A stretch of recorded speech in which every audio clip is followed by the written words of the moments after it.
ኒቆዲሞስ ሊቁ ቅዱስ ያሬድ የታላቁ አብይ ጾም 7ኛ ሳምንት መጠሪያ አድርጎ በጾመ ድጓው ወሃሉ አሃዱ ብእሲ እንፈሪሳውያን ዘስሙ ኒቆዲሞስ ዘሆረ ሀቤሁ ቀዲሙ ለሊተ ወይቤሎ ለኢየሱስ እጓለ አንበሳ ሰከብከ ወኖምከ አንስኢ በትንሳኤከ አስቀድሞ በሌሊት የሄደ ከፈሪሳውያን ወገን ስሙ ኒቆዲሞስ የተባለ አንድ ሰው ነበር። ፈጽመ የተኛ የአንበሳ ልጅ ኢየሱስ ሆይ በትንሳኤ አንሳኝ አለው እያለ ሲዘመርለት በየዓመቱ ታሪኩ ሲነገር ታላቅነቱ ሲወሳም ይኖራል። ኒቆዲሞስ ቀናኢያንና ወግ አጥባቂዎች ከሚባሉት ፈሪሳውያን አለቆች አንዱ ነበር። ነገር ግን ፈሪሳውያን የተሰኙት አይሁድም ስለ መሲሁ መምጣት በነበራቸው የተሳሳተ አመለካከት ጌታችን ኢየሱስን ካልተቀበሉት ወገን ነበሩ። የጌታችን መድኃኒታችን ኢየሱስ ክርስቶስን ትምህርት የሰሙና የእጆቹን ተአምራት የተመለከቱ ብዙዎቹ አንድም ሳይማር ያስተምረን ኖሯል ብለው ከአይሁድ እንዳያቃልሉት ለገዛ ስሙ ሰግቶ ሲሆን፣ በሌላ በኩል ደግሞ ጨለማው የኦሪት ምሳሌ ስለሆነ ነው። ወንጌልን መማር ወደ ፍጹም ዕውቀት እንደሚያደርስና የድህነት መንገድ እንደሆነ ስለተረዳ ለመማር ወደ ጌታችን መጣ። ኒቆዲሞስ መምህሩ ኢየሱስ ክርስቶስን ያከበረው ሰግዶ ጭምር ነው። ኒቆዲሞስ ሰገደ በመንፈቀ ሌሊት። እርሱን ይከተሉት እንደነበር ሁሉ ኒቆዲሞስ ደግሞ የሕዝቡ አስተማሪ ቢሆንም እንኳን በሌሊት ለመማር ወደ ጌታችን ይሄድ ነበር።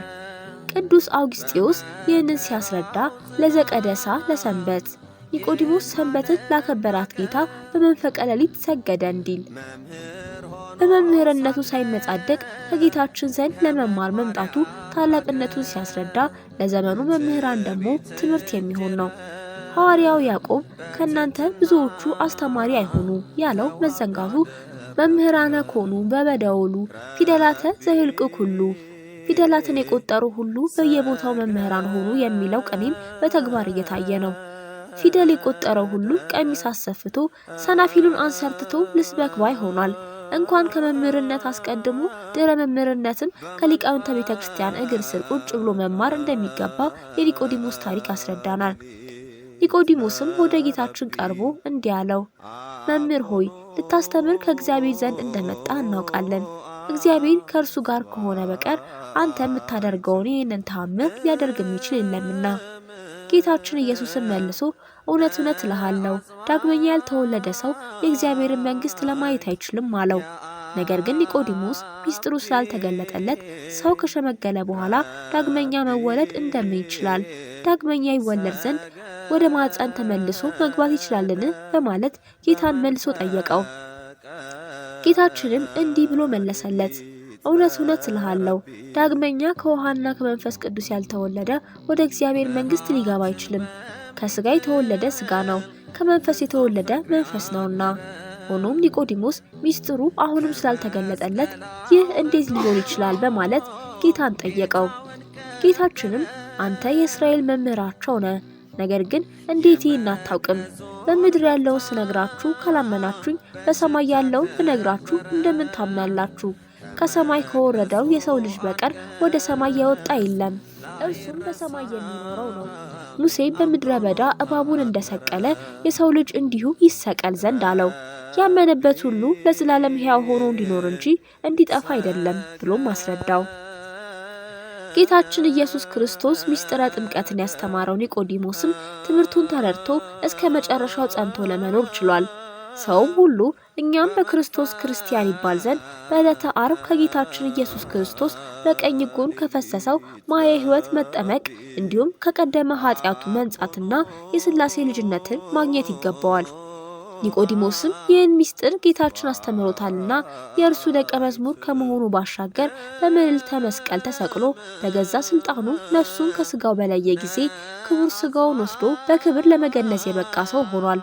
ጌታችንም የተበተኑ ልጆቹን ከትንሣኤው በኋላ ሲሰበስብ ከሁለቱ የኤማውስ መንገደኞች አንዱ ኒቆዲሞስ ነበር።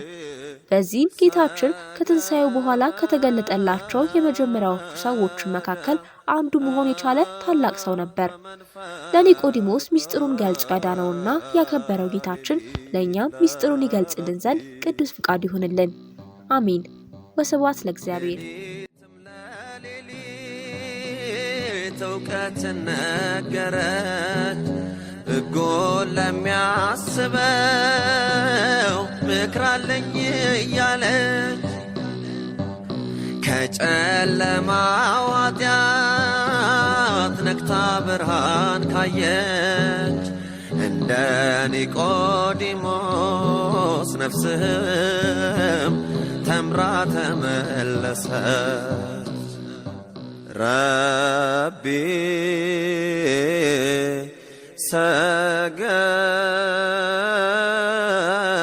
ሰገደ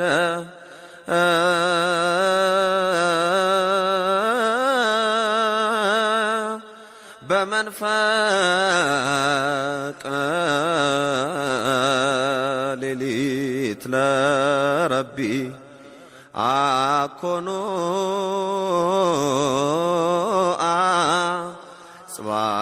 አጽባይት እምነ አጽባይት የአቢ ረቢ ሰገደ በመንፈቀ ሌሊት ለረቢ